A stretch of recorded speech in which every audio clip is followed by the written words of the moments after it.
Hello बाळको केम छे मजामां। હવે જોઈએ કે આજે આપણે જોઈએ કે થર્ડ લેક્ચર 11th માટે સ્વાધ્યાય 3.1 દાખલા નંબર 3। હવે અહીંયા બાળકો તમને એવું કીધું છે કે એક ચક્ર છે 1 મિનિટમાં 360 પરિભ્રમણ કરે છે। 360 પરિભ્રમણ એટલે 360 આટા મારે છે। 1 2 3 એમ 360। તો તે 1 સેકન્ડમાં કેટલા રેડિયન માપ જેટલું ફરશે, એટલે કેટલા રેડિયન માપ જેટલો ખૂણો બનાવશે। રેડિયન એટલે ઈ ખૂણો કહેવાય, બરોબર છે। હવે એના માટે આપણે બાળકો જોઈએ કે આપણે એકમ વર્તુળ લઈએ એટલે તમને ખબર પડે। મેં બ્રિજ કોર્સમાં તમને આ બધું સમજાવેલું છે, છતાં પણ જો તમારે બ્રિજ કોર્સ જોવો હોય, બરોબર છે, તો આપણી સ્કૂલમાં આપણે જોઈએ કે સ્કૂલે વાત કરવાની, જેથી તમને આપણે જોઈએ કે બ્રિજ કોર્સના 4 લેક્ચર છે એ તમને સેન્ડ કરશે, મોકલશે અને તમે જોઈ લેજો। એમાં પ્રાથમિક માહિતી ટોટલી છે ડિટેલમાં, ટૂંકમાં, બરોબર। હવે જોઈએ કે અહીંયા હું તમને ખાલી સમજાવી દઉં છું। આ એકમ વર્તુળ છે, અહીંયા આપણે જોઈએ કે 0 હોય છે, અહીંથી આપણે સ્ટાર્ટ કરીએ એટલે અહીંયા π/2 90 અંશનો ખૂણો પ્લસ 90 + 90 એટલે આપણે જોઈએ કે 180 અહીંયા થાય એટલે એને પાઈ કહેશું રેડિયન માપમાં। 90 + 90 + 90 3 વખત 270 તો એને 3π/2 રેડિયન કહેવામાં આવે છે, 3π/2। અને ફરી પાછું અહીંયા એક ચક્કર પૂરું કરીને અહીંયા આવે એટલે 360 એટલે એને 2π કહેવામાં આવે છે। આપણે જોઈએ કે બધા જ અંશમાં આપણે રેડિયન માપમાં ફેરવ્યા છે, એટલે એક ચક્ર પૂર્ણ થાય એટલે 2π જેટલો ખૂણો બને છે એમ કહી શકાય, બરોબર છે। અથવા તો એક ચક્ર 2π જેટલું અંતર કાપે એટલે એક ચક્ર પૂર્ણ થયું કહેવાય।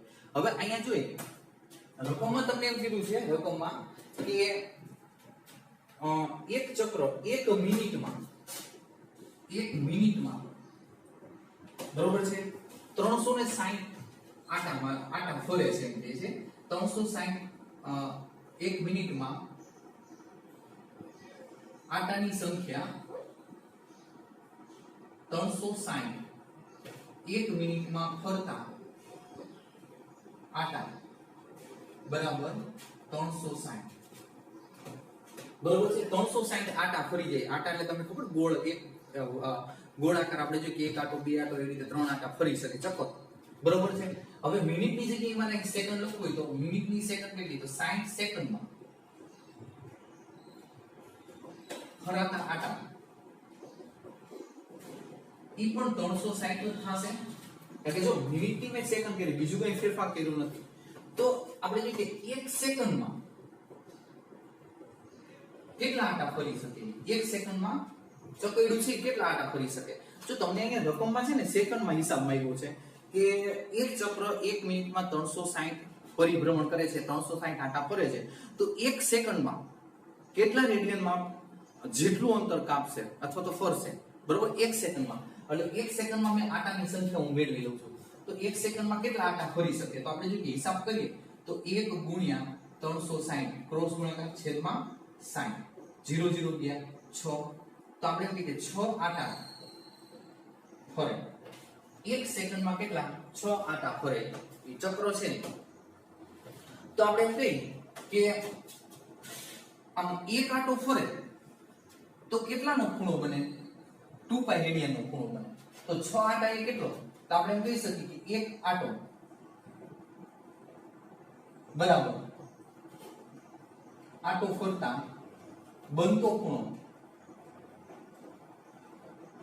બરાબર 2π રેડિયન, બરોબર છે।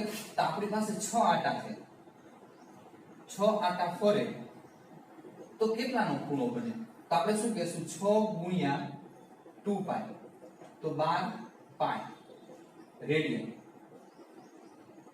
હવે આટલાનો ખૂણો બને 12π રેડિયન માપનો ખૂણો બને છે। કાઈ નથી છોકરાઓ, ત્રિરાશી છે, ખાસ ધ્યાન રાખજો। આ રકમ આપ્યું છે 1 મિનિટમાં કેટલા આટા 360 આટા ફરે છે, તો મિનિટને મેં સેકન્ડમાં ફેરવી, કારણ કે સેકન્ડમાં હિસાબ માંગ્યો છે એટલા માટે। તો 60 સેકન્ડમાં એ 360 આટા જ ફરે, કારણ કે મિનિટની સેકન્ડ મેં કીધું। તો અહીંયા તમને રકમમાં કીધું છે કે 1 સેકન્ડમાં કેટલા રેડિયનનો ખૂણો બને, તમે 1 સેકન્ડમાં ફેરવી નાખ્યા, તો 1 સેકન્ડમાં કેટલા, તો કે 6 આટા ફરતા હશે।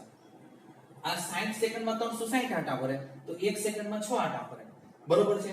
હવે એક ચક્કર પૂર્ણ કરે, એક આટો પૂરો કરે તો કેટલાનો ખૂણો બને, 2π રેડિયનનો ખૂણો બને। એક આટો પૂરો કરે અહીંથી 0 થી માંડીને 2π, તો આપણી પાસે 6 આટા, તો 6 આટામાં કેટલા રેડિયનનો ખૂણો બને, તો આપણે કહીએ 6 ગુણ્યા 2 પાઈ 12 પાઈ રેડિયન માપનો ખૂણો બને છે. રેડી? હવે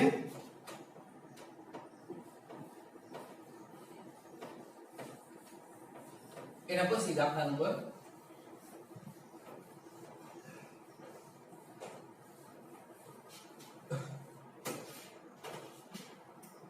4.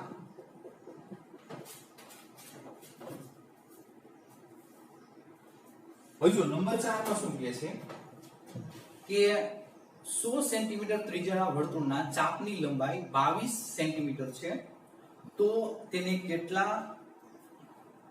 કેન્દ્ર આગળ બનાવેલા ખૂણાનું અંશ માપ શોધો. એમાં પાઈ બરાબર તમારે 22/7 લેવાના છે. હવે છોકરાઓ અહીંયા એક સૂત્ર છે કે ખૂણો theta is equal L upon R. તો અહીંયા L શું છે? L બરાબર ચાપની લંબાઈ અને R શું છે? તો કે ત્રિજ્યા. બરોબર છે? અને અહીંયા એક ખાસ ધ્યાન રાખવાનું, આ ખૂણો છે ને થીટા, એ હંમેશા રેડિયન માપ જ સ્વીકારે, અંશ માપ ન સ્વીકારે. બરોબર છે?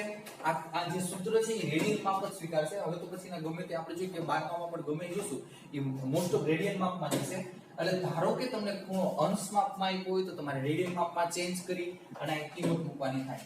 એટલે આ ખૂણો શોધવા માટેનું સૂત્ર છે theta is equal L upon R. L શું છે? લઘુચાપની લંબાઈ, તો ચાપની લંબાઈ ગયો. R શું છે? તો કે ત્રિજ્યા છે. બરોબર છે? આ રીતે L અપોન R. હવે આપણને એમ કહે છે કે અહીંયા કે 100 સેન્ટીમીટર ત્રિજ્યા વાળા વર્તુળના એટલે આપણે જે ત્રિજ્યા કેટલી છે? 100 સેન્ટીમીટર. 100 સેન્ટીમીટર ત્રિજ્યા વાળા વર્તુળના ચાપની લંબાઈ 22 સેન્ટીમીટર છે. હવે અહીંયા ચાપની લંબાઈ L = 22 સેન્ટીમીટર છે. તો તમને એમ કીધું છે કેન્દ્ર આગળ બનેલા ખૂણાનું માપ શોધો.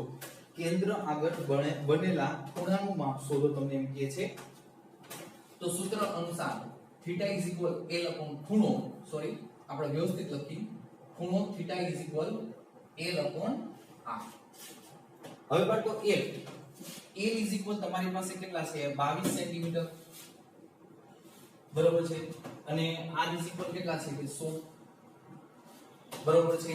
હવે અહીંયા આ જે ખૂણો છે, આ ખૂણો થીટા, ઈ તમને રેડિયનમાં મળે. મેં તમને હમણાં જ વાત કરી, આ રેડિયન છે, રેડિયનમાં મળશે. તો રેડિયન ખૂણાને તમારે અંશમાં ફેરવવાનો થશે. અંશમાં તો આપણે જોઈએ કે રેડિયન ખૂણાને અંશમાં ફેરવવા માટે, બરોબર છે, તો તમારે શું કરવું પડે? તમને અંશમાં જવાબ આપ્યો છે. અંશમાં ફેરવવા માટે 22/100 ગુણ્યા, જો અંશમાં ફેરવવાનો છે એટલે 180 ઉપર અને પાઈ ક્યાં આવશે? નીચે. બરોબર છે? પાઈ ની કિંમત મૂકી દો. 22 આ 0 0 ગયા, 1 0 ઉડાડો, છેદમાં 10 ગુણ્યા 18 છેદ 22 અને છેદનું છેદ કે અંશ 7. બરોબર છે? તો 22 કટ થયા. રેડી? હવે આપણે જોઈએ 22 ના છેદમાં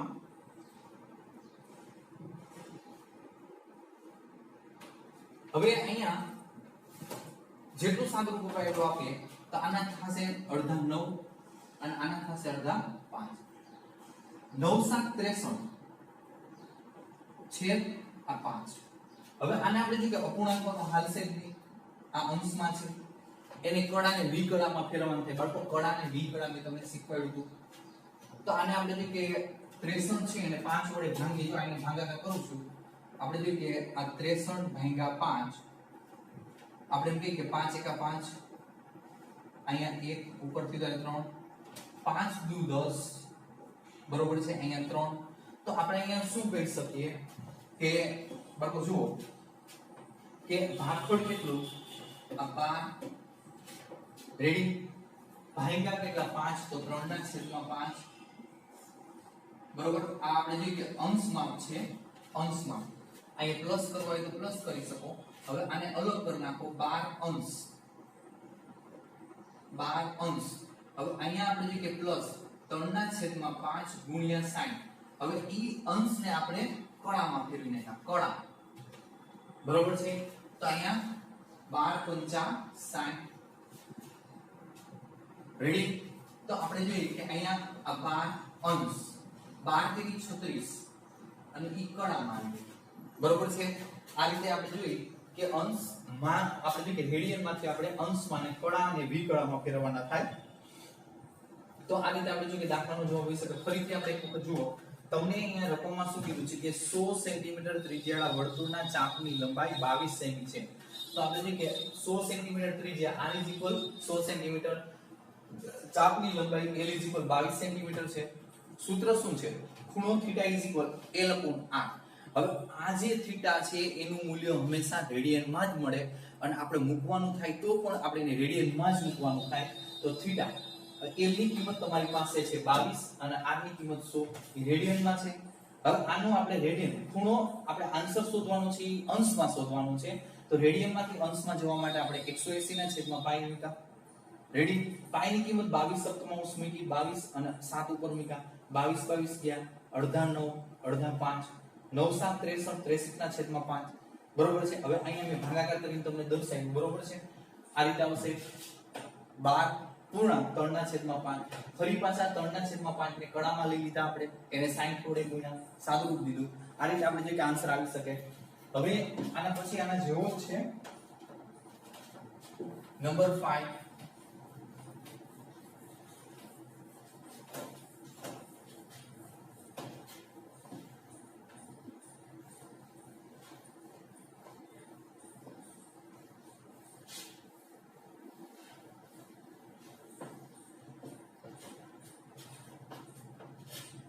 સમ નંબર 5.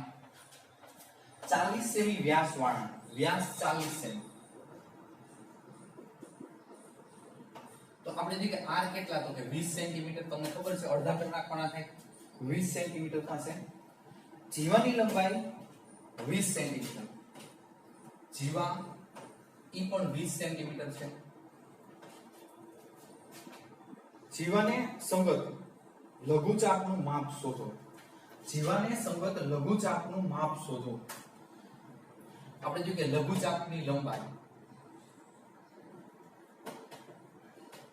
આપણે મેળવવાની છે.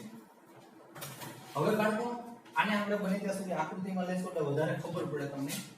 આ આપણે જોઈએ કે વર્તુળ, આ કેન્દ્ર O. હવે આ ત્રિજ્યા તમને 20 દીધી એટલે આપણે આ 20 કહી નાખી. આ પણ ત્રિજ્યા છે, આ પણ ત્રિજ્યા. આ 20 સેન્ટીમીટર ત્રિજ્યા. પછી જીવા છે, જીવા આ AB રેખા પણ છે, જીવા છે. તો જીવા કેટલી આવી છે? 20. આ પણ 20. તો તમે જોઈ શકો આ ત્રિકોણ OAB છે એ સમબાજુ ત્રિકોણ બન્યો. તો આપણે કહી શકીએ કે therefore ત્રિકોણ OAB સમબાજુ ત્રિકોણ છે થશે. તો સમબાજુ ત્રિકોણ હોય તો એને સમકોણ ત્રિકોણ કહી શકાય. સમકોણ તો બધા ખૂણા સરખા થાય તો કેટલા થશે? 60 ના. therefore તો આપણે એમ કહી શકીએ કે માપખૂણો A = માપખૂણો O = માપખૂણો B = 60 અંશ. બરોબર છે? 60 અંશ. તો આપણે એમ કહી શકીએ કે આ તમને ખૂણો જે આ કેન્દ્ર આગળ જે ખૂણો મળ્યો એ 60 અંશનો મળ્યો. એ આપણો થીટા છે. થીટા 60 અંશ. તો આને રેડિયનમાં ફેરવી નાખો. કારણ કે થીટા છે આપણે સૂત્રમાં કિંમત મૂકશું તો આપણે જે કે રેડિયન સિવાય ના મેળવે. તો રેડિયનમાં π/180 0 0 ગયા 6 3 18 એટલે અહીંયા મળે છે π/3 રેડિયન. બરોબર. હવે આપણું જે સૂત્ર છે એ સૂત્ર આપણે શું કહે છે કે theta = L/r. theta = L/r. theta તમારી પાસે છે π/3. L લઘુચાપની લંબાઈ તમારે શોધવાની છે એટલે m નું રહેશે. r = તમારી પાસે 20 છે. તો તમે જોઈ શકો 20 છેદમાં છે, આ સાઈડ આવે એટલે અંશમાં આવશે. તો therefore L = 20π/3. બરોબર છે. અને આપણે જોઈએ કે સેન્ટીમીટર, એટલે અહીંયા સેન્ટીમીટરમાં છે એટલે આપણે જોઈએ કે લઘુચાપની લંબાઈ 20π/3 સેન્ટીમીટર મળે છે. આપણે જે કે દાખલા નંબર 5 એ જ રીતે દાખલા નંબર 6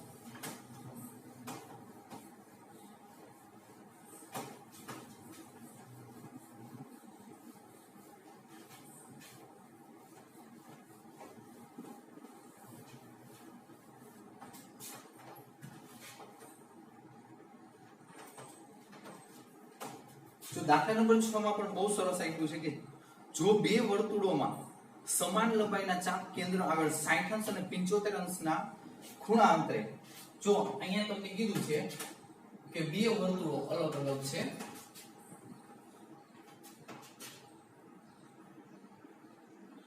હવે અહીંયા આપણે જોઈએ એક આ પેલું છે એમ કે છે કે 60 અંશનો ખૂણો કેન્દ્ર આગળ અને બીજું છે આપણે જોઈએ 75 અંશનો ખૂણો, બરોબર.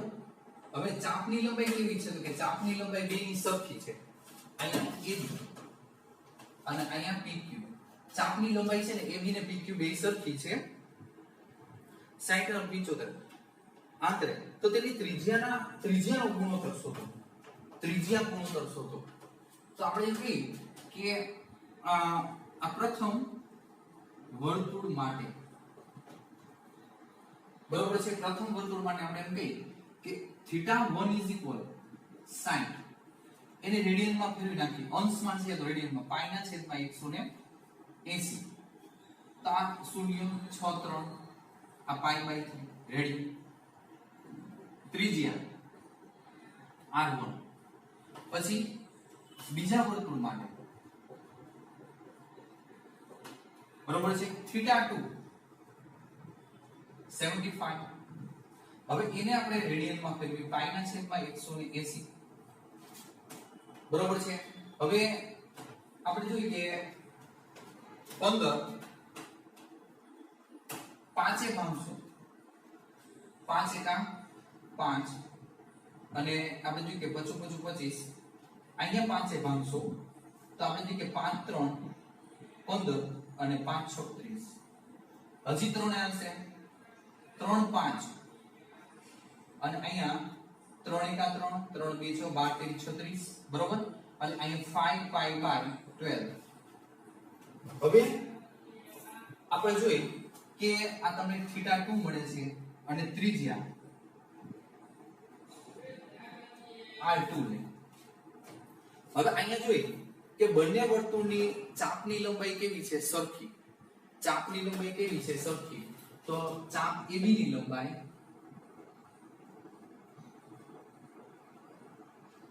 બરાબર ચાપ PQ ની લંબાઈ. રકમમાં તમને આપ્યું છે કે ચાપની લંબાઈ છે એ સરખી છે, બરોબર. તો આપણે એમ કહી શકીએ કે ચાપ AB ની લંબાઈ અને આપણે જોઈએ કે PQ ની લંબાઈ. તો આપણું સૂત્ર શું છે, પેલા જો θ L/r છે, આપણે જોઈએ કે θ L/r. તો આપણે અહીંયા શું કહી શકીએ, જો L ને સૂત્રનો કરતા બનાવશું તો L θ × r આવું થાય, θ × r. તો આપણે જોઈએ કે ચાપ AB ની લંબાઈ બરાબર ચાપ PQ ની લંબાઈ. તો આપણે જોઈએ કે અહીંયા પેલા AB માં શું છે કે θ1 × r1, θ2 × r2. તો અહીંયા આપણે એમ કહી શકીએ કે therefore r1/r2 = θ2/θ1. તો θ2 આપણી પાસે છે 5 પાઈ બાય 12 અને θ1 પાઈ બાય 3 ઉલટાઈ નાખવાનું, 3 બાય પાઈ છેદનો છેદ કેમ છે કે θ1 અંશમાં છે છેદમાં છે. હવે આ પાઈ પાઈ પર અહીંયા આપણે જોઈએ કે 4 3 5 બાય 4. તો r1 is r2 is equal 5 is 4. Ready. એટલે આપણે જોઈએ કે ત્રિજ્યા ગુણોત્તર તમને 5/4 મળે છે, ત્રિજ્યા ગુણોત્તર તમને 5/4 મળે છે. નંબર 7.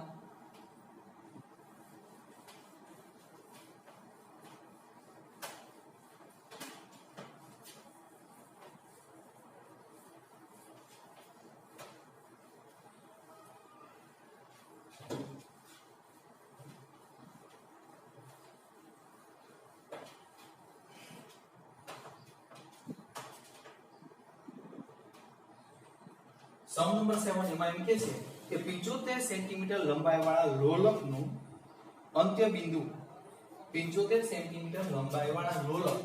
હવે જો અહીંયા આપણે એમ કહીએ કે એક આપણે જોઈએ કે કાંટો છે આ લોલક ટૂંકમાં ઘડિયાળની લોલક છે એ તમને ખબર હોય તો અહીંથી આ લોલક છે ગતિ કરે તો અહીંથી આમ જાય ને અહીંથી આમ જાય. ઘડિયાળ છે એ લોલક હોય આ ઘડિયાળ બરોબર છે તો લોલક છે આ રીતે આમ ચક્કર મારતો અહીંથી આમ ટૂંકમાં આ રીતે જાતું હોય તો તમને એમ કહે છે કે એ 75 સેન્ટીમીટર લંબાઈ છે. લોલકની લંબાઈ કેટલી છે 75 સેન્ટીમીટર બરોબર. આ ઘડિયાળ અને લોલકની લંબાઈ છે 75 સેન્ટીમીટર. તો 75 સેન્ટીમીટર લોલક અહીંથી અહીંથી જાય પાછું આવે આમ હાઈલાઈટ કરતું ઘડિયાળનું લોલક છે. હવે 75 સેન્ટીમીટર લંબાઈવાળા લોલક નું અંત્ય બિંદુ 10 સેન્ટીમીટર અંત્ય બિંદુ 10 સેન્ટીમીટર 15 સેન્ટીમીટર અને 21 સેન્ટીમીટર ચાપ બનાવે છે. તો કેન્દ્ર આગળ આંતરેલા ખૂણાનું માપ શોધો. હજુ 75 સેન્ટીમીટર લંબાઈ લોલક છે એના અંત્ય બિંદુ એક આ ને આ બે અંત્ય બિંદુ છે. હવે એ અંત્ય બિંદુ છે એ ચાપ કેટલાની બનાવે છે? આ 10 સેન્ટીમીટરની પેલી ચાપ બરોબર છે. પછી એક 15 સેન્ટીમીટર ને એક 21 સેન્ટીમીટર. તો કેન્દ્ર આગળ બનાવેલા ખૂણાનું માપ શોધો. તો આપણે ખૂણાનું માપ ખાલી આ જે ખૂણો છે ને આ ખૂણો થીટા એનું માપ આપણે શોધવાનું છે. આ થીટા શોધવાનું છે બરોબર છે. હવે આપણે જોઈએ કે તમને ખબર છે કે થીટા ઇઝ ઇક્વલ આપણે જોઈએ કે અહીંયા આ ત્રિજ્યા થશે જો કેન્દ્રથી વર્તુળ સુધીનું અંતર એટલે ત્રિજ્યા r ઇઝ ઇક્વલ 75 આ સેન્ટીમીટર. પછી l એટલે જો અંત્ય બિંદુ આ જે લોલક છે અહીંથી અહીંયા ઘૂમે છે એ લઘુચાપની લંબાઈ 10 સેન્ટીમીટર બરોબર છે. એટલે તમને ખબર છે જો આ ચાપ બને અહીંથી અહીંયા ફરી પાછું અહીંથી આમ ફરતા એટલે એના અંત્ય બિંદુ વિશે નો હિસાબ તમને દીધો 10 સેન્ટીમીટર છે એના અંત્ય બિંદુ બરોબર છે એની લંબાઈ. તો હવે તમને l અને r મળી ગયો તો ખૂણો theta is equal l upon r. તો અહીંયા તમે કહી શકો 75/10. તો હવે આપણે જો કે અહીંયા છેદ ઉડે એટલે ઉડાડવાના અથવા તો આપણે આન્સર કરી દઈએ 7.5 હોય તો 7.5 કરી નાખીએ નહીં l upon theta is equal l upon r. theta is equal l upon r એટલે 10 ના છેદમાં 75 થશે. અને અહીંયા આપણે જોઈએ કે અડધા 2 5/5 નું 10 અને અહીંયા આવશે 5/5 પછી એટલે 2 ના છેદમાં 15 આવશે. હવે એ જ રીતે છોકરો બીજો દાખલો છે એમાં તમને એમાં આ નંબર 2 એમાં જો તમારે l તો તમારે આટલો જ લેવાનો છે 75 સેન્ટીમીટર અને અંત્ય બિંદુ છે ને અંત્ય બિંદુ એટલે આપણે જોઈએ લોલકની લંબાઈ l નહીં સોરી r મધ્યમાં 75 જ રહેશે એમાં ફેર નહીં થાય. પછી અંત્ય બિંદુ એટલે l તમારે 15 લેવાનો છે બરોબર છે. પછી ત્રીજો છે એમાં r તો તમારે 75 લેવાનો છે ત્રિજ્યા બદલે નહીં અને l તમારે લેવાનો છે એમાં આપણે જોઈએ કે 21 સેન્ટીમીટર. આ બે દાખલા તમારે આ રીતે હોમવર્કમાં પ્રેક્ટિસમાં ગણવાના રહેશે બરોબર છે. એટલે આપણે જોઈએ કે 3.1 તમારે પૂરું થાય છે બરોબર. વ્યવસ્થિત તમે જોઈ લેજો ન સમજાય અહીંયા ફોન કરીને પૂછવાની છૂટ છે બરોબર. હવે એકદમ સહેલું છે કાંઈ અઘરું નથી બરોબર છે. સૂત્ર પણ સહેલા છે કાળજી રાખવાની એકાદ વખત પ્રેક્ટિસ કરવાની લખી લેવાનું વ્યવસ્થિત રીતે બરોબર છે. અને નોંધ સાથે સાથે કરતા જ જાજો. તમારે જે કંઈ બુક ફેર બુક કે બનાવવાની થાય બનાવજો હારે હા બરોબર. અહીં સુધી રાખો.